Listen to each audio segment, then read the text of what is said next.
como era a adoração a Deus deles, se eles se reuniam para com outros objetivos. Qual era o objetivo que eles se reuniam? Eles se reuniam para buscar coisas ou eles se reuniam para adorar a Deus, né?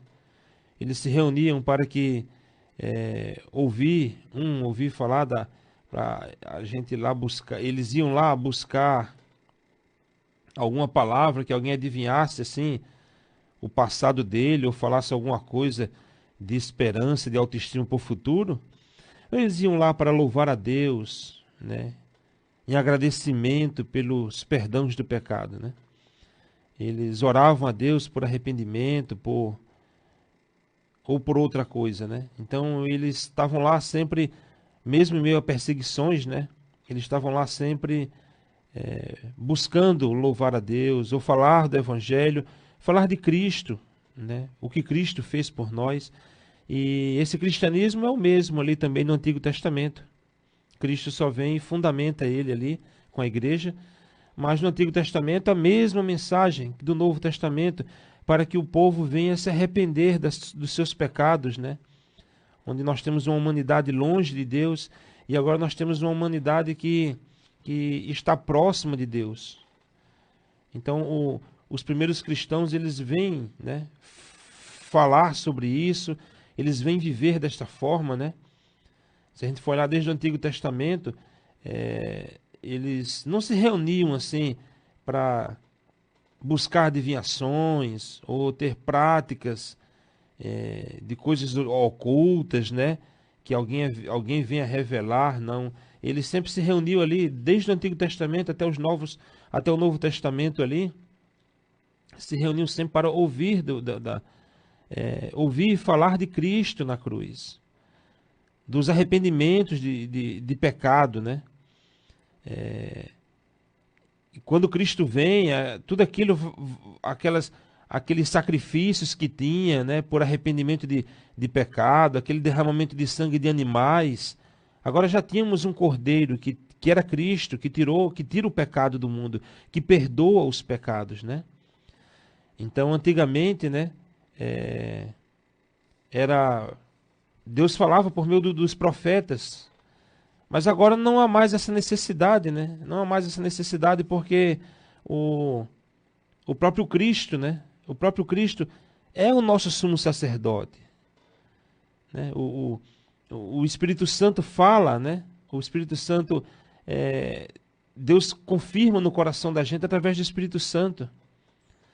E em João 10, 27 fala que as minhas ovelhas ouvem a minha voz, eu as conheço e elas me seguem, né? Então a gente vê que o cristianismo ele é baseado nestas coisas, né? Em Gálatas 1:8 diz: mas ainda que nós mesmos ou um anjo do céu vos anuncie outro evangelho além do que vos tenho anunciado, seja maldito, né? Então nós temos este evangelho, nós temos essa palavra de Deus, essa revelação que está feita aqui na Bíblia, e que os irmãos, né, e que nós todos possamos ler a Bíblia, né? Que a gente possa buscar o Espírito Santo e a gente não se deixe enganar, né? Deus fala com a gente sim, mas ele sempre fala de forma santa, verdadeira, né? Sempre cheia de paz. Em Atos 2,17, os primeiros cristãos, como a gente viu aqui, no capítulo 2, versículo 17, a gente viu outros programas que dizem assim: e acontecerá nos últimos dias, diz o Senhor, que derramarei do meu espírito sobre toda a carne. Vossos filhos, vossas filhas profetizarão, vossos jovens terão visões e sonharão os vossos velhos. Então, meus irmãos, agora o Espírito Santo, ele é dado para todas as pessoas que creem em Jesus, né? Que a gente possa ver que no cristianismo, né? No cristianismo, o Espírito Santo, ele é derramado a todas as pessoas. Quando Cristo disse que traria o Consolador, esse Espírito Santo veio para todas, não somente para, como tinha antigamente, ali, não somente para alguns líderes ou para profetas. Não tem mais esses profetas mediadores, assim como antes, né? Como antigamente, né? Deus falava ao povo ali por meio de Moisés, de Elias, de Isaías. Mas agora, né? Deus fala diretamente com a gente por meio do Espírito Santo. Então, se alguém disser, olha, meu irmão, Deus mandou falar isso, tenha paciência de fale no seu coração, fale para o irmão, muito bem, meu irmão, graças a Deus. Agora eu vou esperar que Deus fale para mim, porque ele falou que o Espírito Santo veio para toda a carne, né? Não tem mais, não existe um curandeiro assim, que vamos lá, aquela pessoa vai curar, né? Não tem mais aquela pessoa que, lá está, aquele homem ali, ele falou, é Deus, né? Mas Deus, o Espírito Santo está sobre toda a carne. O Espírito Santo veio sobre todos os filhos de Deus, né? Deus fala agora diretamente com a gente por meio do Espírito Santo. Em Hebreus 1, de 1 a 2, diz que, havendo Deus antigamente falado muitas vezes e de muitas maneiras aos pais pelos profetas, a nós falou-nos nesses últimos dias pelo Filho. Então, meus irmãos, Deus falava pelos profetas e hoje Deus fala diretamente a nós por causa do que Cristo fez por nós naquela cruz. E era isso que os primeiros cristãos viviam, sobre o que Cristo fez por nós na cruz. Não mais aqueles cordeiros do passado, não mais aquela Páscoa de antigamente, de um cordeiro que marcava quem pertencia a Deus ou não. Agora nós temos o próprio Filho de Deus como cordeiro. E a gente tem que entender que no cristianismo nós só temos um mediador entre Jesus Cristo, entre nós e Deus, somente um mediador, que é Jesus Cristo. Não há, a gente vê muitas religiões por aí que querem colocar um mediador entre Deus e nós.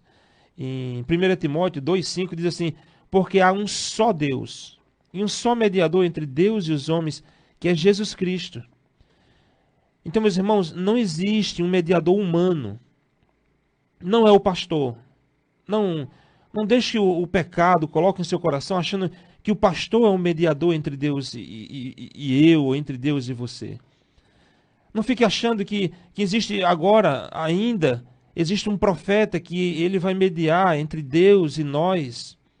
No Evangelho, no cristianismo, não existe mais isso. Essas coisas do passado ficaram para trás. Deus agora, o Espírito Santo veio sobre todos nós. Não é um missionário, não vai vir um missionário aí que Deus vai falar com a gente por meio dele, ele é que vai trazer a mensagem de Deus. Não é, meus irmãos, só Jesus é o mediador. E ele prometeu um consolador que veio e está conosco todos os dias. Não se deixe assim se levar às vezes por emoção ou por alguma coisa que não é o cristianismo.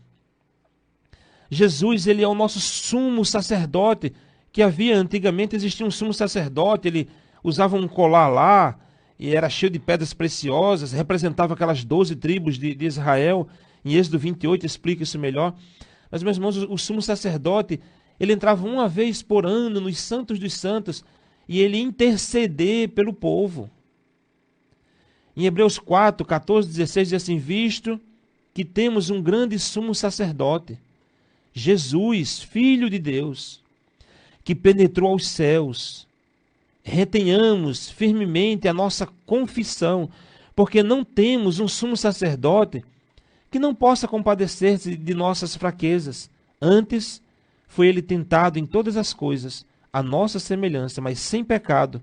Cheguemo-nos, portanto, confiadamente ao trono da graça, para que recebamos misericórdia e achemos graça para o socorro em ocasião oportuna. Então, meus irmãos, Jesus é o nosso sumo sacerdote eterno.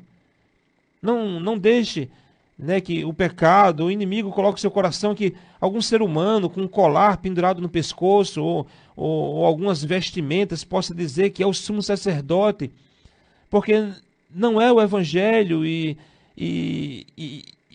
se alguém anunciar um outro evangelho diferente disso, Paulo fala que não devemos seguir, porque isso é digno de maldição para nós mesmos, meus irmãos. Jesus é o nosso sumo sacerdote e a gente pode chegar diretamente a Deus, sem precisar de algum sacerdote humano, ou alguém que tenha algum colar pendurado no pescoço, ou tenha qualquer outra coisa que possa, que a gente possa se maravilhar com qualquer outra coisa, que a gente possa ter em nosso coração dizendo assim, somente Jesus é o nosso mediador. O Espírito Santo fala com cada um de nós. Ore, meu irmão, a Deus, e Deus lhe responde. Não precisa mais de mediador, nós temos acesso diretamente a Deus, Deus Pai, Deus Filho e Deus Espírito Santo.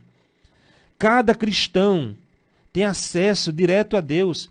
Em Efésios 2,18 diz que porque, por Ele, Jesus, né? Ambos temos acesso ao Pai em um mesmo Espírito. Em Hebreus 10, 19 e 20 disse: tendo, pois, irmãos, ousadia para entrar no Santo de Santos pelo sangue de Jesus, pelo novo e vivo caminho que Ele nos consagrou, pelo véu, isto é, pela sua carne. Então, meus irmãos, hoje a gente pode entrar na presença de Deus diretamente pela fé em Jesus Cristo. Era isso que esses irmãos tinham no início do cristianismo ali, no início da igreja. A gente viu aqui em Atos 4, né, que os irmãos oraram ali e a terra tremeu ali. Então, meus irmãos, hoje a gente não precisa mais de sumo sacerdote humano. Não existe. Não precisamos, meu irmão, de profetas, mediadores para falar com Deus. Não precisamos disso. Ah, mas que Deus mandou dizer isso e mandou dizer aquilo. Meu irmão, tenha no seu coração tranquilidade e ore a Deus. Que se de fato Deus realmente falou com aquele irmão, Deus vai falar com você também. Então espere que Deus fale com você, não por meio de profetas mediadores, porque não existe outro mediador entre nós e Deus. Não precisamos, meus irmãos, de pedra, de colares, de roupas, de sal, seja fino, seja grosso, de algum tipo de simpatia, de algum tipo de sacrifício, de algum tipo de, eu tenho que fazer, são 7, 10 dias, 15 dias, 30 dias. Todo o sacrifício foi feito por Cristo. O cristianismo, a gente não tem mais rituais para fazer, não temos nada que a gente possa fazer que agrade a Deus. Antigamente representava alguns animais que poderia, o ser humano achava que aquilo agradava a Deus, mas fazia referência ao próprio Cristo. Então todo o sacrifício que eles faziam era referente ao Cristo que viria, e hoje nós temos o Cristo que já veio, a mesma fé de antes e a mesma fé de hoje. Antes eles criam no Cristo que viria, e a gente crê no Cristo que veio e morreu por nós e ressuscitou. Então a gente pode orar direto a Deus, meus irmãos. Cada um de nós podemos orar direto a Deus em nome de Jesus Cristo, e Ele nos ouve. Você pode orar, meu irmão. Você está enfermo, ou está com alguma dificuldade, ou está passando por alguma angústia, ou algum problema. Você pode, de coração sincero, falar com Deus, sabendo que Cristo nos deu esse acesso direto a Ele, e que o Espírito Santo é quem fala diretamente a Deus por meio de nós, por meio de nossas orações. O Espírito Santo consegue transmitir esse recado diretamente a Deus, sem a gente precisar de procurar, eu vou procurar tal irmão ali, que ele sim tem uma oração fervorosa. É a nossa própria oração, é isso que Deus quer. Deus quer um relacionamento, meu irmão, entre nós e o próprio Deus. Deus quer que a gente se relacione com Ele. Deus não quer como antigamente, que somente Moisés ou alguns se relacionavam diretamente com Deus. Deus quer um relacionamento agora de pai para com filho. Jesus veio como um único filho. E quando Ele ressuscita e vai ao céu, Ele vira o primeiro, o primogênito entre muitos filhos de Deus. Agora somos filhos, e Deus quer um relacionamento agora entre pai e filho. João 14,6 diz que respondeu-lhe Jesus: eu sou o caminho, a verdade e a vida. Ninguém vem ao Pai senão por mim. Então, meus irmãos, Jesus, Ele é o único caminho. E a gente pode orar agora mesmo com liberdade e saber que vai ser ouvido. Confie, né? Confie em Jesus como seu único mediador. Não busque nenhum ser humano e não se deixe levar por, às vezes, estar em alguma igreja, em alguma congregação, em algum local, e alguém dizer que veio da parte de Deus e falar contigo. Cristo já fez isso, não há mediador. Que possamos em nossas congregações, em nossas igrejas, louvar a Deus como os irmãos faziam, ler a palavra do Senhor, né? Ser grato a Deus pelo seu grande amor, pela sua grande misericórdia para conosco, pela sua graça, de apesar de sermos pecadores, Ele morreu por nós. que a gente possa pedir ao Espírito Santo para que ele guie a nossa vida, para que a gente possa ter os nossos comportamentos de acordo com a vontade de Deus. Então, meu irmão, ore diretamente a Deus, ele ouve você, ele fala com você. Leia a palavra de Deus, busque, mas eu estou querendo uma revelação. Deus trouxe toda a revelação que é suficiente, ela está na Bíblia. Leia a palavra de Deus, leia a Bíblia, o Espírito Santo vai falar em seu coração. Então, meus irmãos, a gente vê que a igreja, ela nasceu dessa mensagem de Cristo, de Jesus. E depois que o Espírito Santo desceu ali naquele dia de Pentecostes, e até hoje esse Consolador está conosco, a igreja de Jesus, ela começou a crescer. Né? Em Atos 2,47 diz que e todos os dias acrescentava o Senhor à igreja aqueles que se haviam de se salvar. Então aqueles que haviam de se salvar, o próprio Espírito Santo, né, guiavam eles até os demais irmãos. E aqueles novos cristãos, eles se reuniam nas casas. Eles oravam juntos. Eles partilhavam do pão, eles se alegravam muito, eles louvavam a Deus. Isso é ser igreja, meu irmão. Isso é ser igreja, é o que aqueles irmãos faziam. Quando a gente tira o termo igreja, a gente tira daqui, da Bíblia, do Novo Testamento. Então, quando a gente quer saber o que é a igreja, o que é o cristianismo, o que é o evangelho, devemos voltar para a revelação que está na Bíblia. Qualquer outra revelação que houve, modelos de reuniões de cultos, não é que agrada a Deus. Não é o que agrada a Deus. Eles eram uma família unidas pela fé.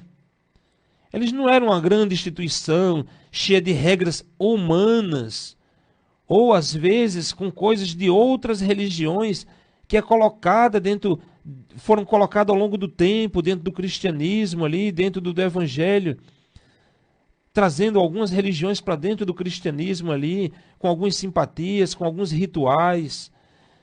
Então, meus irmãos, que a gente possa sempre voltar ao evangelho verdadeiro.